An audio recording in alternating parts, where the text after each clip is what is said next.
Where is, okay. All right. So welcome everybody. Thanks for being here early to our ideas forum slash, I guess, office hours slash whatever. We're going to talk about a few things today, probably primarily just the one. I'm going to throw my screen onto the share. And so now you can see my screen. Let me embiggen it. There we go. And the one thing which has entered our topic mix for this particular month, something that came up not long ago.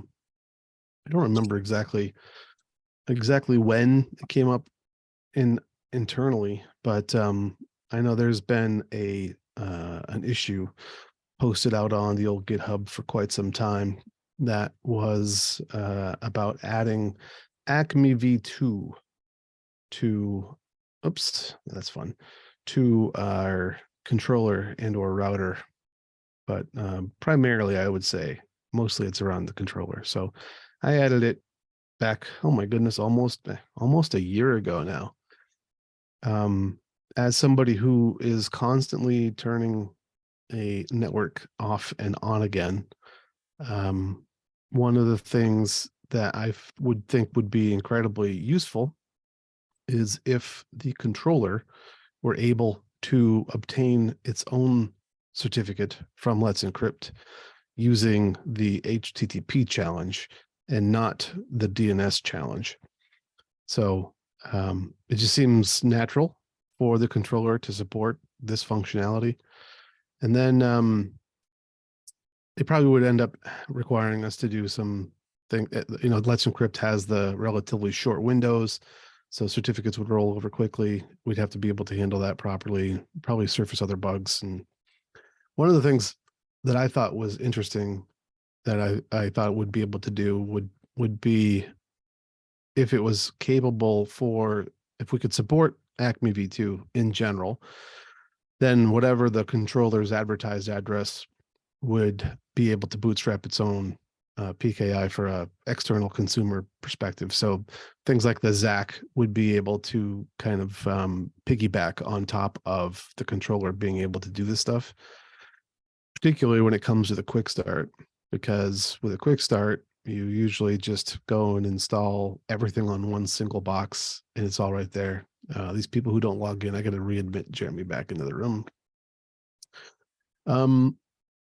So I was saying, when you do the quick start, oftentimes you just make a box out in Amazon or Azure or wherever land and turn it on, and it runs the controller and it runs the router and it runs ZAC. And since they're all in the same machine, having a single certificate and key pair, whatever you want to say, would fit the bill really nicely, particularly for the quick start. I don't know if we need it. So, I mean, we do need it for, I guess, for edge routers too, because browser would make use of it. So adding Acme V2, I think, is interesting. But I also think it gives us the ability to perhaps generate certificates or not generate, but proxy requests from LetsEncrypt into a device. So perhaps an identity could get its own publicly verifiable certificate transitively via the controller. And that seems like it would be really interesting. So your first idea was to get the easiest server cert for the controller's edge management APIs. It was really last year. I put it in just for that. Yes, just for the edge and the management APIs of the controller. And also because then I'd be able to use ZAC and use the same certificate with ZAC. Like right now, when you do the quick start, whatever certificate the quick start generates for the controller, it just tells the ZAC to use it because it's all on the same local machine. The PKI of the router is totally irrelevant at that point. It was really for ZAC and controller. That's when I put this in. But thinking about it more lately, if we could satisfy generic requests in such a way, it would be, I think, really interesting. Like a generic certificate signing request, you mean on behalf of an identity? that was going Yeah. to terminate TLS. Yeah. So in order to do that, you need to have automation in place to update DNS somewhere so that LetsEncrypt knows how to get back to the controller. That's a much bigger ball of wax than what I was thinking, at least originally. I just want to be able to run the quick start and not have to generate the server certificate and have it be, a publicly verifiable CA. So you're totally you're mostly focused then on the quick start and getting a certificate for ZAC, because the certificate for the Edge client and the management API, you don't normally visit those. Like you get the trust bundle through enrollment, and you don't need a publicly verifiable cert for those unless you're using browser. Need is the appropriate term. We don't need this, obviously, right? We already are very successful running our own PKI, but it is just friendly and helpful to not have to have a non-verifiable certificate whenever you're doing things like curl or postman or any of that happy stuff. You don't have to feel bad about yourself by providing -K, or you have to go through the whole process of getting the actual trust bundle and then adding it to all your subsequent requests. It's just more friendly if you don't have to deal with any of that, in my opinion. It would also help out. I don't know if it would help out Xerox at all, but like obtaining part of the Xerox bootstrap process is getting that wildcard certificate. And so if we could make the whole process easier, it's just, that's what I'm hoping for. We have another person who doesn't log in. Part of There this he that is. seems really interesting to me is the possibility of brokering Acme on behalf of an identity that would then terminate TLS. The other stuff seems like infrastructure or orchestration challenges, and it really depends on where you're running. Like the quick start could have a solution for that. I can think of ways we could address that for the quick start. But it doesn't seem like a controller problem. That doesn't seem like a controller problem for the quick start. I mean, for the quick start use case should it's have not its a own controller solution. problem for the quick start. It's just in general, if you want to don't take the quick start out of the mix, right? You're going to just go download the ZDCLI and just turn on the controller. You can't just go download the ZDCLI and just turn on the controller and expect it to work right now. You'll have to bootstrap the whole entire PKI process itself. And then when you're done, you're going to have a URL that you need to figure out whether you trust it or not by adding it to your browser, adding it to your tooling or whatever. So it is something that can be solved in a myriad of ways. 100% agree. Well, LetsEncrypt is not going to solve all your problems. You still need to set up PKI. I agree. You agree? I do. Okay. But it doesn't mean that we shouldn't do it, in my opinion, either. Well, you're just saying that you can't use it because you have to set up PKI, but you have to set up PKI anyway, whether you use LetsEncrypt or not. I mean, that seems beside the point. Yeah, I agree with automate that. Yeah, I was just gonna go there. I think Sean was just leading there. Is like, if setting up the initial PKI is a challenge for the quick starts, there's no reason we can't simply add the facilities to just do that. Like, put in like a -PKI flag or something and just says, well, if it's not there, I'll start it up for you. It doesn't solve all of the ergonomics of clients, like when you're actually making a request against the APIs, but that's a separate, I would like to treat that as a separate concern. Like setting up the PKI, we can roll that into the controller startup, like during the edge initialization, because you have to do that step no matter what. Yeah. Well, it's kind of like a express install does it, right? I mean, that. Yeah, it doesn't have to be separate steps unless you want it to. Yeah, I mean, like I said, you do have to run init one time to start the controller, so that would be a great place to pass a flag too. Yeah, as for supporting LetsEncrypt, my opinion is that should be a default off configuration and something you can enable. in the configuration of the router and the controller. And if you do that, there obviously there's gonna have to be a little bit of a configuration there of like what host names you want to actually use and whatnot. But I mean, we can add that and we can just pipe those into the alternate server certs and they can just be there, which is also fine.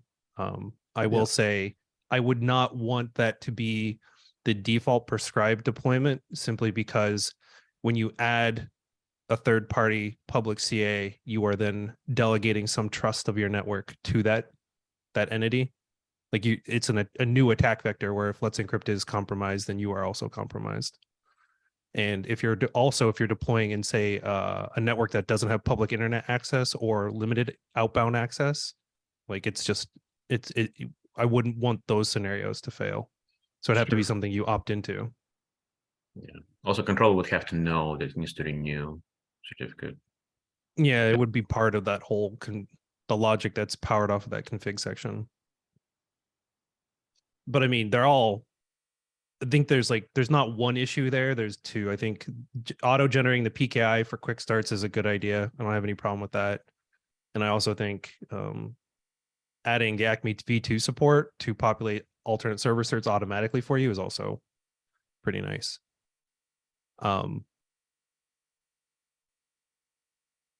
Yeah, the only thing is I want people to realize that it is doing that adds a new attack vector to your deployment. And so Not a likely attack vector, but it's still an attack vector.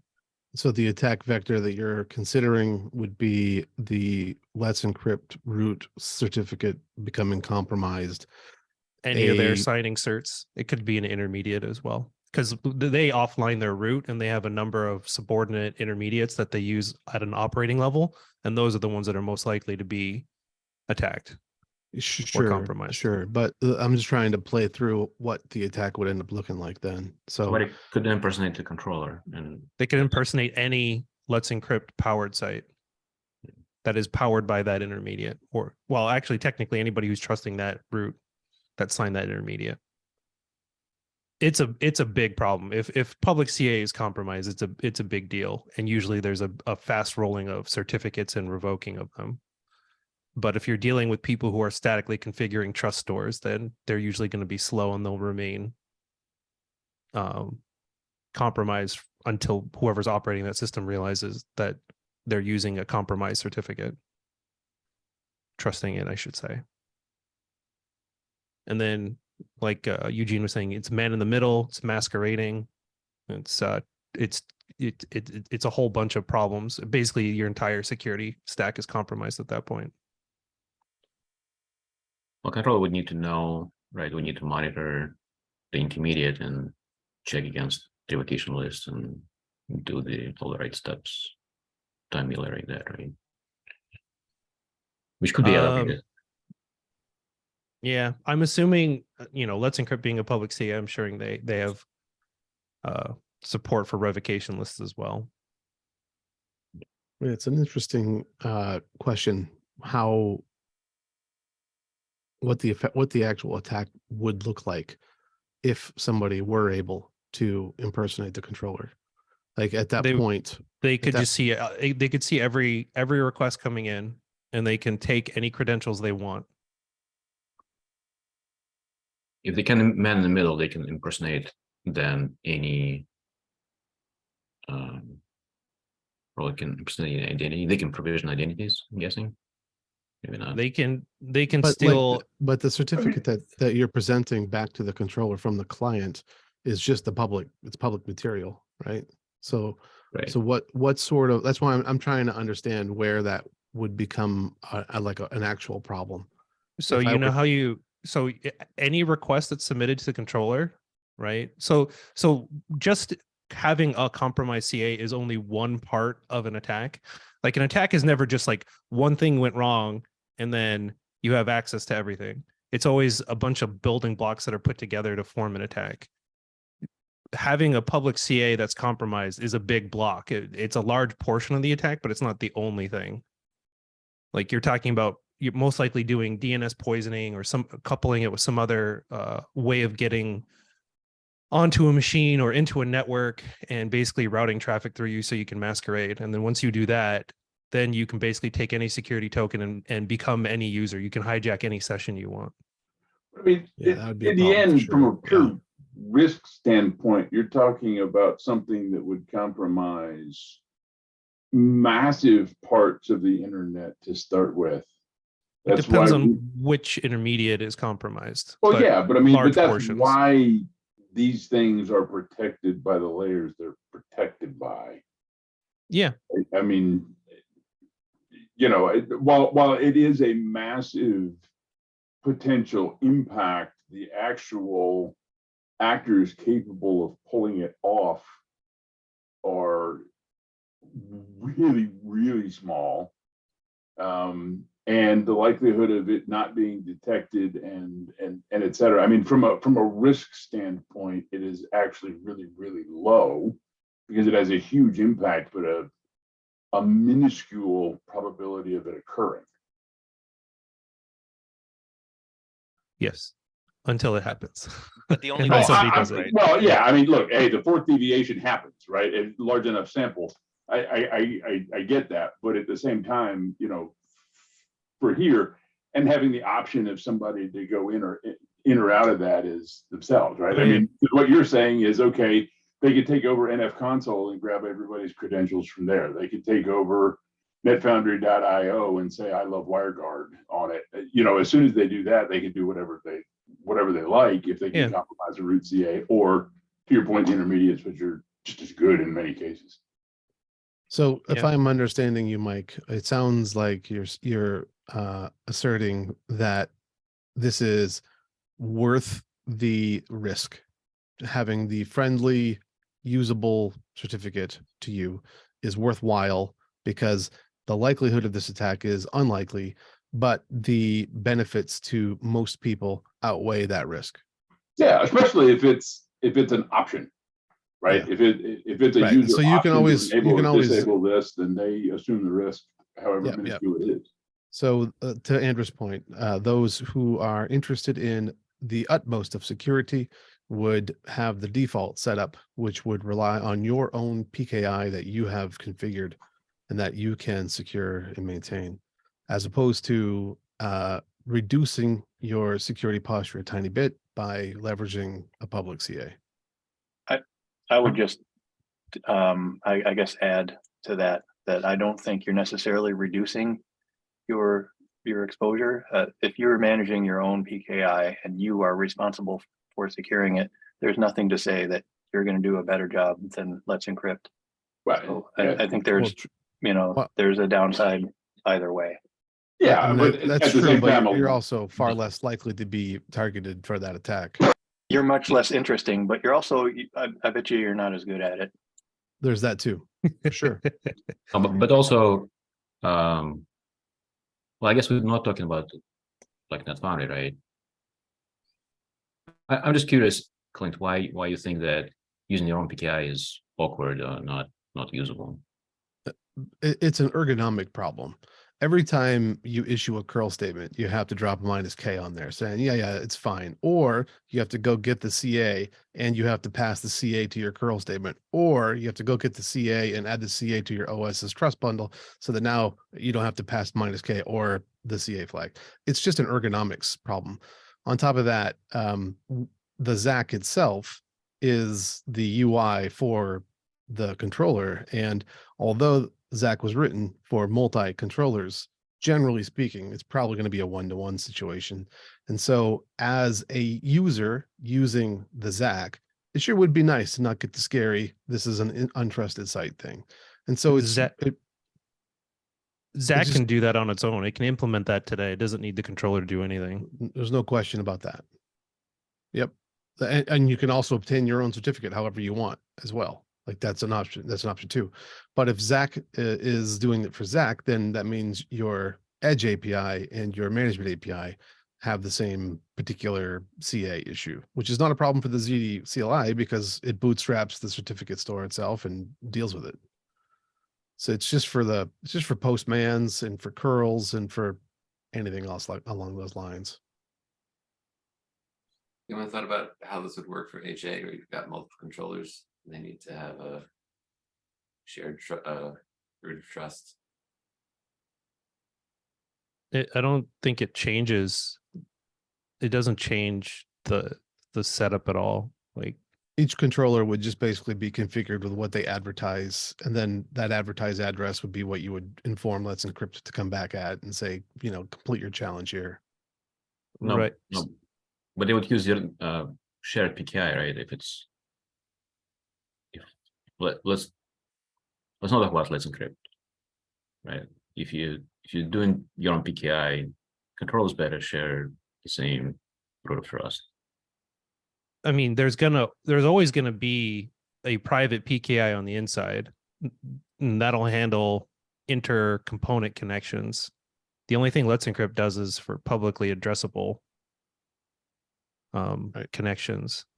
There is a question of what's going to happen when you have controllers creating the mesh between themselves and they're trying to contact each other, and what address are they using, and if they respond with a publicly signed cert, that system technically doesn't have a way to verify between themselves, because you have an identity. You're basically, the identity is reduced to a host name, not to the actual component or certificate behind it, because the certificate's rolling. So there is that angle to it, which is the easiest way to solve that, is basically just have two different addresses, one for internal access and one for external, but that's not going to fly in every scenario. So there's like a little bit of a wrinkle there. But realistically, I think we have that already. The controller already has the control plane endpoint that it advertises, and then the API is a whole different. Yeah, but to have them both work, you have to have two different addresses for SNI to power SNI. And in some scenarios, I don't know if you'll have two. Like, otherwise you'll have to use like IP address for one and public host name for the other, or two Gotcha. different public host names. It just gets a little awkward. Yeah, when they're public. Yeah, when the controllers are all public like that, I got you. Yeah, because then you're saying, oh, we have to have, it can be one port, but it has to be two different host names. So you have to have like internal.controller.example.com and external.example.com, which it's not great, but it's workable. yeah. Well, so to carry this on to the other bit that I think is a whole bunch more work, is being able to somehow satisfy this sort of thing for identities themselves. So one of the things that I thought would be interesting, and people brought it up, I don't know if it was Andrew or Eugene or whoever, but being able to terminate TLS from an SDK itself, I think would be a really interesting thing, particularly when you're delivering HTTP content, because then you get the little lock icon. So that goes back to, is there a possibility? Didn't we talk about Clint? And if you terminate, well, yeah, there are issues with that, right? I wouldn't use Let's Encrypt for that scenario, personally. Why is that? Because if you just want to trust a local application for TLS offloading, you can have the client that's running on that machine generate a root or an intermediate, and I guess it doesn't matter, I guess it'd be a root that is localized to just that machine, that can basically terminate the TLS for whatever service you want. That's Sure, the easiest way. But then when you go to your browser and you type in mycoolintercept.ziti and it goes over there, you're going to get the insecure, this is the self-signed certificate, you're dangerous, No, but you can you intercept, and you can actually push it into the system CA bundle. Yeah, the clients From would the have to browser? alter the system. No, whatever your desktop edge or whatever. During install time, it would have to generate that trusted signing cert. The remote would, or the client would? Client would. Client. So the client is generating a certificate which it will use to That the produce. machine trusts, puts in the Yeah. OS store, and then Use that your as a machine. signing cert for any host names that are intercepted. And that way, if it's compromised, it's only for that one machine. It doesn't compromise, say, the whole network. Oh, It so you does want to require- terminate. So you want to basically terminate the TLS locally, not remotely. Oh, I gotcha. I gotcha. That's Yeah, what that's I missed. That's what you want, right? it's a much simpler solution than trying to use LetsEncrypt, because with LetsEncrypt you introduce those short life cycles, and then you're also trying to terminate on the far side of the network. And, So and it's- then Let's Encrypt won't let you use better arbitrary domain names like our intercepts would. No, for sure. You'd have to use a public facing intercept name. Yeah, with this you can use any domain, any names.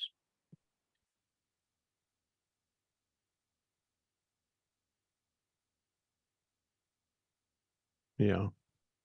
The thing that So- seems a variation on that that seems useful to me is just being able to bring my own certificate and bind it in a tunneler that's hosting a ZT service.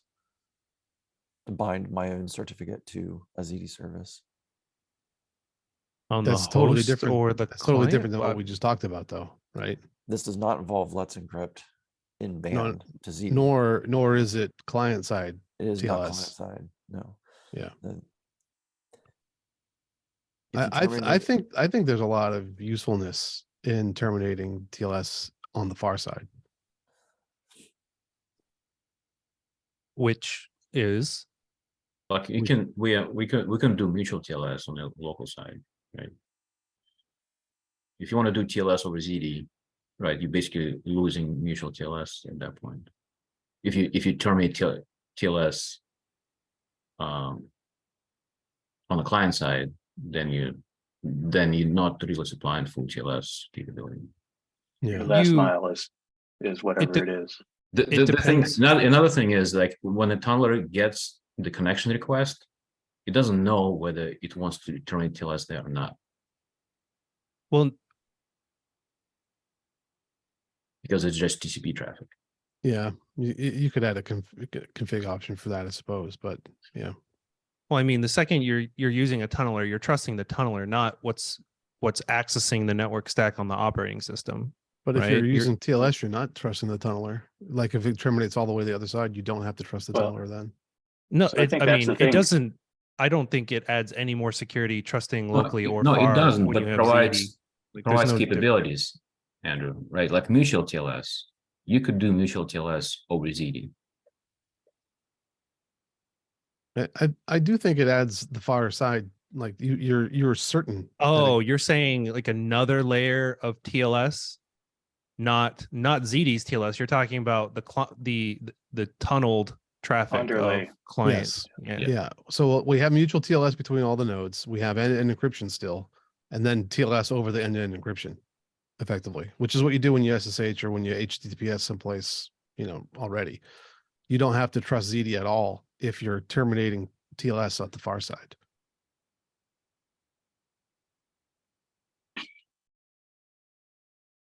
Yeah, like when you go to Mattermost, right? It's all TLS over ZT.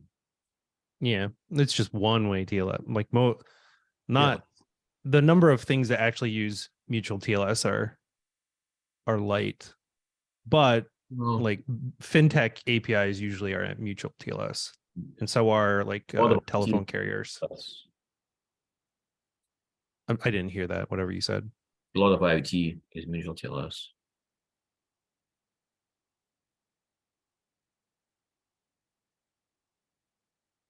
So we're talking about a feature that's going to be helpful for apps that aren't already TLS,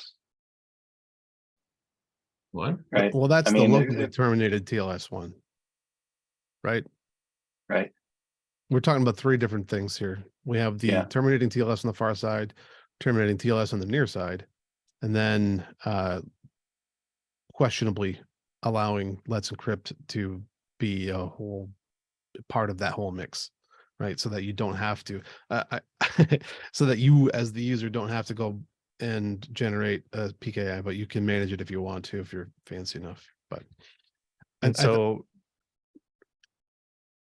I would generalize that to say somehow, And all that to just make browser show the lock icon. Is that all right?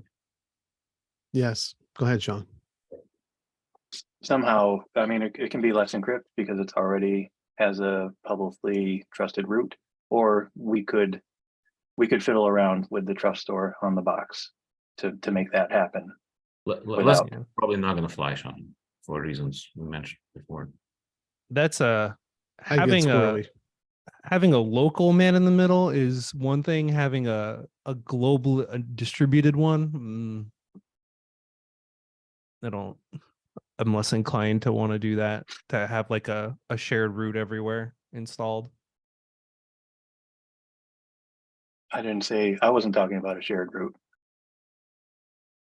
Oh, No. No, if the, as we were talking about earlier, if the client app, whatever it is, the tunneler generates a signing cert that at install time that the box trusts, and then we can use that to sign certificates for host names that we intercept. yeah, that's for client side TLS termination. Right. Yeah, I agree with that. I thought we were talking about server side termination. I didn't realize we switched back.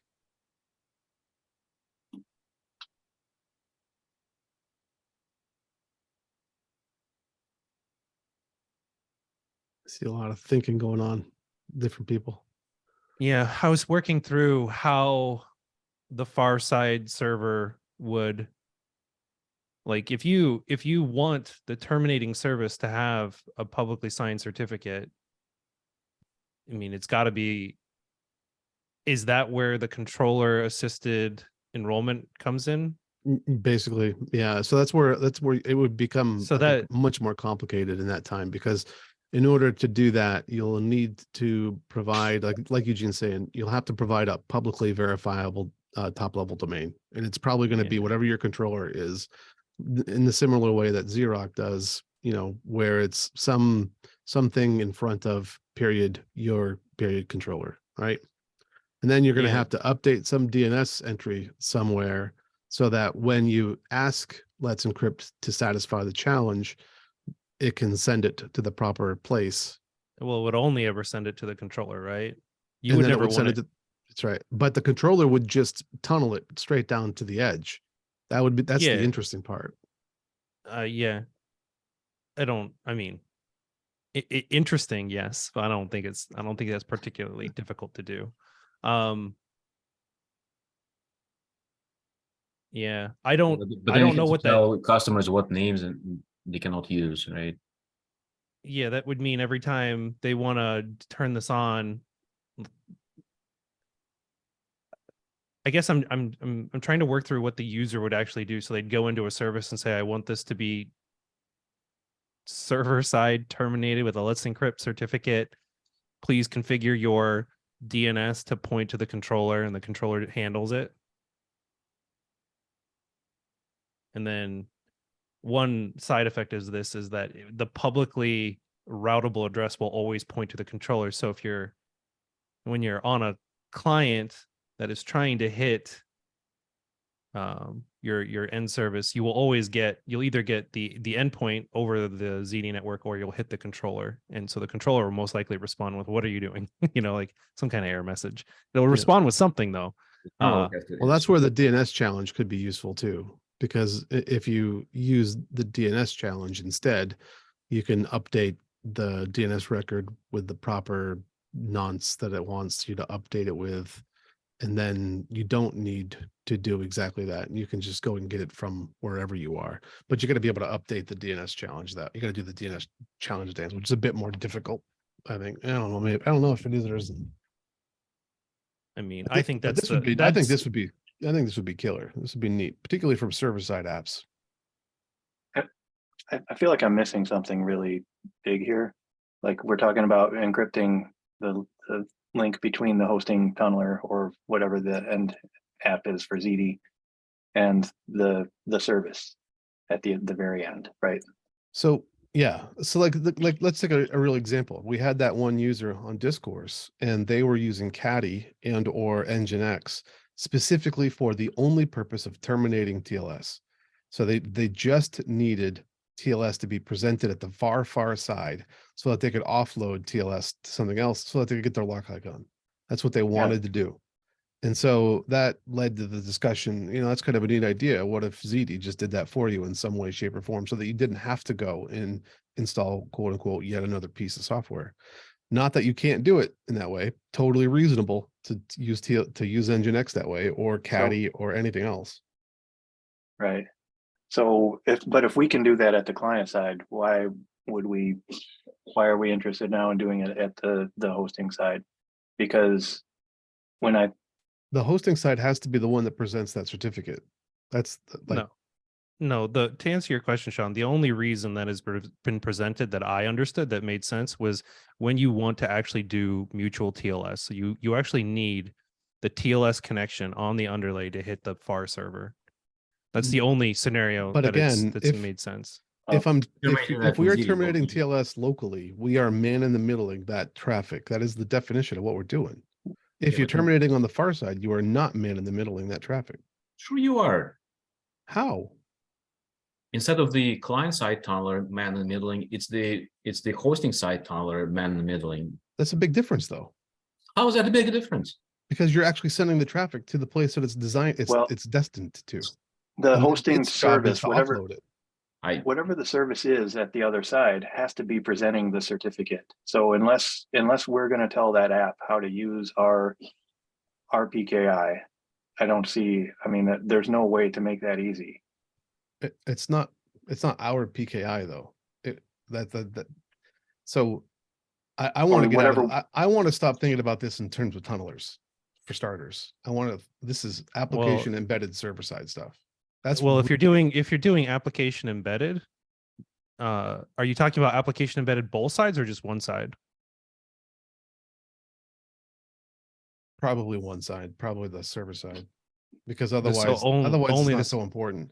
Like application, you don't even need any of this, right? Yeah, like if you don't, all this is moot then, because you can end-to-end encryption totally solves the whole problem. Mm-hmm.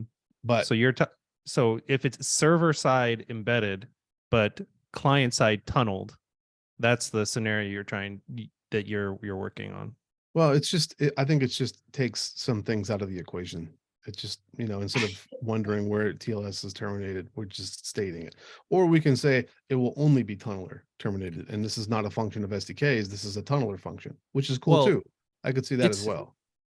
It's important, I think, to keep in mind. So there's tunnel, there's embedded to embedded, there's server embedded to client tunneled, and then there's client embedded to server tunneled.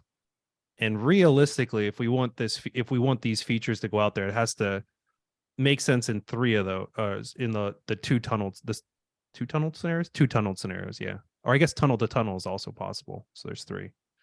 Tunnel to tunnel is the one that I expect most people to start with, because it's just the easiest. Well, if you're embedded, you're most likely not dealing with like it solves a lot of the problems on the client side go away, because you're not talking about like some browser that we have no control over. You're either embedded in the browser or you're some application. So you tunneled on the client side is the real scenario. Yes. Well, but maybe browser is not client, then if you use browser, then you get your lock icon, right? Do, because if you're using browser with a Z or browser with just a regular browser. Browser with a Z. It's because it's the web browser is hitting a web server that is secured with LetsEncrypt. So to the browser, it looks secured through a publicly verified CA, because it is. But under the hood, the JS SDK bootstraps a different TLS engine using the internal PKI mechanisms to go and work with Ziti. But that's okay, because yes, the answer is yes, Eugene. Yeah. As long as it does not matter. And in fact, it doesn't matter at the far side then what is shown, because you would always see the lock icon, regardless if you're terminating TLS or not, at the far end. Yep.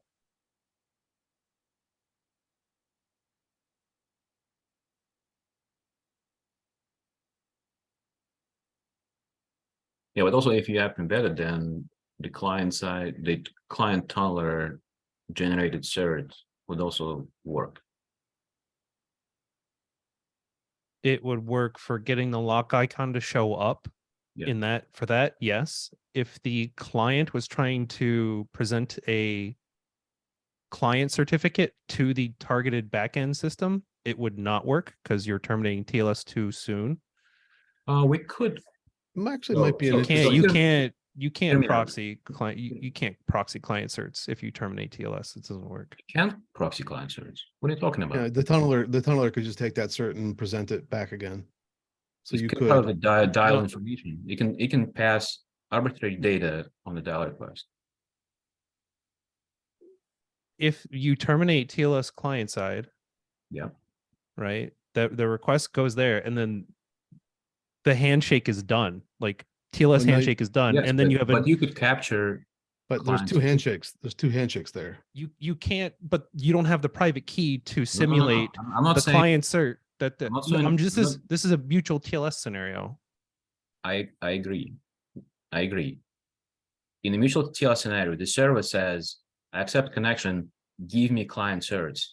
Like basically it's a get peer certificates or something of that nature, right? On the connection. Right, Andrew? Yeah. Okay.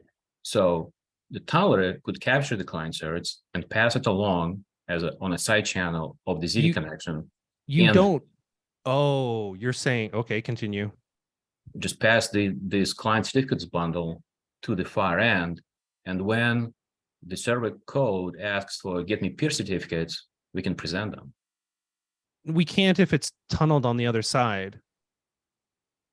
It Mm. would only work. That would only work if it's embedded in the target host. Yeah. Because the hand, Yeah. 'Cause- I agree. It's all app embedded. Server yeah, app embedded. yeah, it works in like a very narrow scenario where your server is embedded, but in a tunneled side, if it's tunneled on the other side, it doesn't work at all. Yeah, but also if they used Nginx just to terminate TLS, right? They also didn't have that capability, right? The Yeah, that's application- why I was saying the mutual TLS from client to server, not our mutual TLS, like the actual application's mutual TLS. It wouldn't work for that. Why wouldn't it work if it was tunneler based? If it's tunneler based on the server side, Yeah. wherever you terminate TLS, the authenticity that the proper client Sure. cert being used is gone. Oh. Like you can pass the cert, but it's not tied to the request. It's not tied to any kind of verification. It's like hope and a prayer type stuff. So when Nginx does mutual TLS, when you configure Nginx to do mutual TLS, it adds like the subject header. So it can pass it to the backend. And basically backend has to trust Nginx that it set Yeah. the right subject header and do whatever it can needs to do.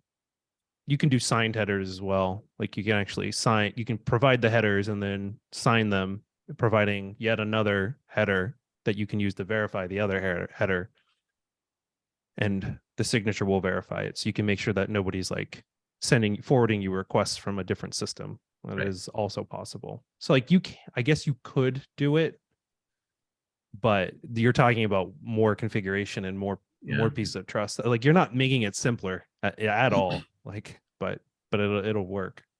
Yeah, I could see I could see people wanting both of these functions. The client side TLS termination I thought is interesting. That's what I didn't even consider that. But that makes it so that you get the browser icon in a cute way. It just requires the manipulation of the operating system's trust store, which is Well, it's you're telling it to trust itself. So it is a little, it does have a bit of a not great feel, but if Yeah. it's the machine itself, I mean, Welcome to technically tunnelers. I mean, we say we're a DNS server that you can trust. We don't do DNSSEC yet. We also manipulate routing tables. We do a lot of things that could get Yeah, people you're running into a lot of trouble. If you don't trust us, it's too late. Okay, you really let us in the door. But it's also will solve DNSSEC trust. Like if we did that, if you're at install, we created a local root certificate for ZT, we could also do DNSSEC. Yeah, Okay, do you a lot want- of development tools do this as well. Like it's very common for them to do that. I mean, I'm not saying that's a good argument. I'm just saying it is something. It's not like this is a pattern that has not It's not been done before. unprecedented. Rage. Yeah, yeah. Hey, we're not creating some new pathway. It's just, you know, Who does that, Andrew? Do you know? Okay. it's like I can't remember what that stupid proxy thing is. Every C# developer used to look at web requests as they were going by. Charles. Sweet. Charles or Fiddler. Fiddler, yes, Yeah. Fiddler 2, and Charles, Yeah. yes. Hmm. Yep. It was very common to have for every developer to have them installed when working with like production servers and like For watching sure. stuff go across. Yeah, it makes it a lot nicer when you can actually look at your HTTP traffic. And when you install it, it comes with this. We need to Big ol' install a warning. root CA. You have to allow this, or it won't work. And you have to click Only yes. if you're doing TLS. Yes, only if you're doing. Yeah, only if you're doing TLS. So Yeah. basically, yes. So it was So no, it's is- man in the is- middle and everything. Is that? That's what it is? Yeah. Indeed. Yep. Yes. Go ahead, Is the Steven. is the problem on the tunneler that when the server side does get peer cert to function, its peer would then be the tunneler in that case? And is that why? Yes. Can we do something about that with eBPF? Like, could we store the marshaled side channel certificate in a map, and then when the application code, we have like a loader, when It's it not just- calls get peer DNS, it will It's then it's get not- intercepted and return. it's not just about passing the public cert. You have to have the private key as well to negotiate the handshake. And by definition, you won't have the private key at that point. The private key only exists on the client. So it's not just about presenting the public cert. It's about performing the full handshake with that public cert, which requires the private key, which you won't have. So the only thing you can do downstream is you can say, hey, somebody else verified this. Here's some headers and some signing to say you should trust that this is the actual client that's there. But there's no guarantee that the client is there with the private key. You can take a private cert, and if you compromise the signing key, then good to go.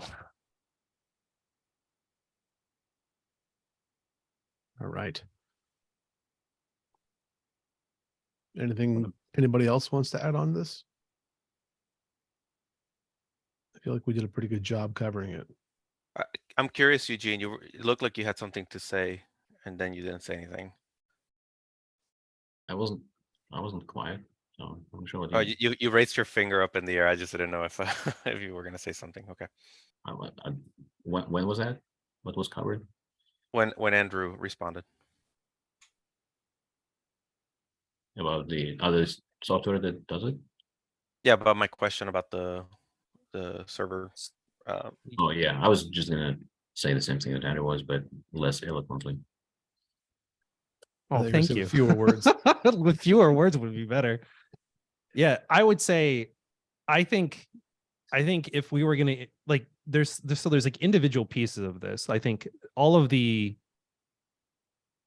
like providing server TLS offboarding, I think would need to be like its own write-up of some kind. Like somebody, and like, because if it's so complicated and it depends on your setup and it depends on your client, and in a mixed client environment, that's going to be very hard to manage.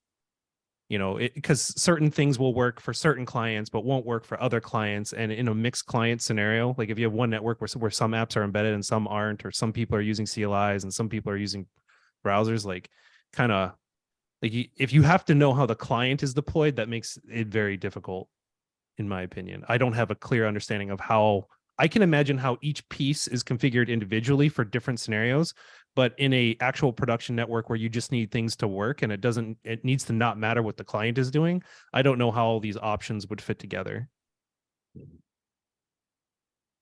Also, just to point out that client terminated TLS would only work on the client itself. Like it wouldn't work if the ZH router was a gateway. What was sitting on the gateway? So if So there's- we'd have to be intercepting locally for that to work. Well, yeah, basically you could store your root CA into local machines CA bundle. But if somebody is using you as a gateway to get to your service, then it won't do anything for you. Right. Which seems like a limitation, major limitation. Especially Does it? I mean, that seems like, I don't know, it seemed somehow that this whole scenario didn't even cross my mind as an option. Like Very if you common. want, The networking team is doing that more and more often now. yeah, deploying TCL in- is all in on OpenWRT, the ZH tunnel. okay, I just you, at that point you are sending traffic off your local machine anyway, right? So having a client side termination of TLS isn't even a thing then. It is Right? though. I mean, it's just now your intercepting connection is, instead of on the local box, it's actually going across your LAN. Right. I guess that, to me, that just seems like a non-starter for client-side terminated TLS then. Yeah, That's, feels and like- that, yeah, I but think it that's what means that- Eugene's saying. Like if you configured your service and said, oh, terminate TLS on the client side, it would only work maybe for some people, but not for others, depending how the clients are deployed. Sure. Like it would work on a Windows desktop edge, but it wouldn't work if somebody was using OpenWRT, ZH tunnel on OpenWRT router. I agree with Steven. Diagrams would be much helpful. Because it's been a little hard to track for me, at least, because we're talking about a couple different things with many graphs of pieces involved, and I think it would be nice to have that front and center to be able to talk through. Yeah. Also, if you're not really strong on how the TLS handshake works, it'll be even harder. Or what TLS even is, then it'd be even harder. Yeah. Well, if you're in that boat, This TLS stands for Stands for a lock icon on my browser. That's what it stands for. oh my God. All right, it's 11:53 here. I think we have talked through this one pretty thoroughly. I don't know if there's much more to add. It sounds like at the end of the day, status quo, probably not going to be anytime in the near term that a feature like this would materialize. That one is a yeah. big Well, when ball you of said wax. you Well, it's can not even see one people ball of wax. wanting it, I'm like, have anybody asked for it other than two guys with Nginx? So yes, two people have, and Ken. Yeah, and that counts double, so that's four people. But you could already configure the if you have, in that case, like if you had Nginx and it already had the certificate, you just want to configure the service that matches it, you could do it in SDK. I mean, there's nothing stopping you. That sounds interesting. Do you mean the user would be able to do that with the SDK? Well, If the user's a developer is what he means. Yeah. yeah. If you're writing your own User- app, you don't have to work, like, you know, you just manage it yourself is basically what he's saying. So Oh, you're saying if my app terminates TLS, then I can Like if you wanted to still use the replace SDK. Nginx with app embedded server that also terminate TLS, you could do it. The most immediate use cases are to replace Nginx with the tunneler, the hosting tunneler terminating TLS. Well, by the way, the Andrew, that module that you wrote for Nginx, Yeah. we could probably add termination, TLS termination there pretty easily. Honestly, it would. I don't even think you could. I thought about something. It's kind of a weird way of using it, but you can use that module to terminate a service, and then you can forward it back to Nginx, and then it could go through the normal Nginx pipeline. So it's like Really? it terminates the Nginx, and you have Nginx forward traffic to itself, but it goes outside the process over the local loop back to the HTTP processing engine of the same service, and then you can just use all of Nginx capabilities to offload TLS right there. Oh, so you would just change the upstream from the actual server back to localhost? and then you would have that hit another configuration that would have a different Gotcha. upstream. Yeah, Yeah. technically, I you're- thought about it because Yeah, I I s- I did that. spent like a good 3 days trying to figure out how to plug into that system without because like the incoming connection for ZD is just it's just the act it's not HTTP at that point, it's just a network connection. Yeah. And so we're sufficiently outside of the HTTP processing engine. So I spent some trying to seeing if I could bootstrap requests back to itself internally, but like I just could not get it to not crash, and I kind of gave up because I just wanted to release it. But technically I was like, well, if somebody asks, you can loop back. Just like how you do plugins with Go. It's almost like sounds very much like Nginx module becomes a hosting tunneler. It technically can be. But then you get the power by looping it back to Nginx and looping it back to their HTTP subsystem, you get all of the power of the Nginx configurations. So, but you didn't do that, right? How did you do that? You can just do that You right just now. configure with- Nginx. You just configure the upstream to be We your solve Nginx. those guys' problems without actually doing any work. Yeah. I mean, I thought about it. I just didn't tell anybody about it because it felt weird and it wasn't the original goal of the project, but I thought about it. I don't know who wants to try it. Anyone try it? Ken wants to try it. Yeah, if Nginx is already in the mix, then there's a way. And using Nginx to terminate the ZD service, to host the ZD service, is in the same category of solution that I had in mind that the community member is also asking for, which is to terminate TLS on the hosting side. Yeah. No, they already have Nginx. They just need to add our module. I mean, that's even less work. Don't need to deploy tunneler. Yeah, it's so they were working in container land, and it's not currently trivial to. So for example, they were using Caddy and Traffic, I think, and so this would introduce another load balancer, another reverse proxy. It wasn't. I think they They, did. they replaced one with the other, and then it would replace that one with this. Is what would happen. Right. Which might be Caddy's Go. We can probably Zitify that pretty easily with yeah. keeping everything same. I've never used Caddy. What's Caddy written in? Go. Oh my God, really? It's like you weren't even paying attention for the last 15 seconds. No, I wasn't. I was actually looking at the website for Caddy. Eugene literally just said it's written in Go. Oh man, that makes it so easy. Working in does. Go's HTTP system is so much nicer than Nginx. Oh my God. Yeah, you can just stand up another. Well, I don't know how Caddy's configured, but like I'm assuming just like listener and then forward whatever it is to downstream, whatever that is. All right. Well, that is a whole different ball of wax. We're at the top of the hour.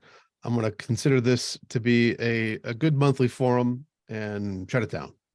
So thanks everybody who showed up. Very pleased to see the turnout. But before it started, I was concerned that it would not be as well attended as it was. So, I'm glad there is no action items for me. well, I mean, we can fix that. All right. See you guys.